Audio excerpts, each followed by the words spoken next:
വ്യക്തി കേന്ദ്രീകൃത ജനാധിപത്യത്തെ പിന്തുണച്ച് രാഷ്ട്രീയ ധ്രുവീകരണത്തെ ചെറുക്കാനും പൊതുമണ്ഡലത്തിൽ തങ്ങളുടെ വിശ്വാസം പങ്കിടാനും കത്തോലിക്കരോട് ആഹ്വാനം ചെയ്ത് ഫ്രാൻസിസ് പാപ്പ. വടക്കൻ ഇറ്റാലിയൻ നഗരമായ ട്രൈസ്റ്റിൽ ജനാധിപത്യത്തെക്കുറിച്ചുള്ള കത്തോലിക്ക സമ്മേളനത്തിൽ പങ്കെടുത്ത് സംസാരിക്കുകയായിരുന്നു പാപ്പ. രാഷ്ട്രീയത്തിൽ കത്തോലിക്കർക്ക് ഒരു സ്വകാര്യ വിശ്വാസം ജീവിക്കാൻ കഴിയില്ലെന്നും നമുക്ക് എളുപ്പമുള്ള പരിഹാരങ്ങളിൽ വഞ്ചിതരാകാതെ പൊതുനന്മയ്ക്കായി സ്വയം പ്രതിജ്ഞാബദ്ധരാകണമെന്നും പാപ്പ കൂട്ടിച്ചേർത്തു.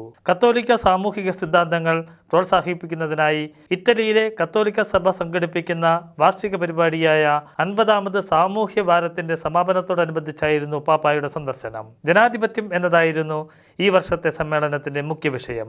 1200ഓളം ആളുകൾ സമ്മേളനത്തിൽ പങ്കെടുത്തു.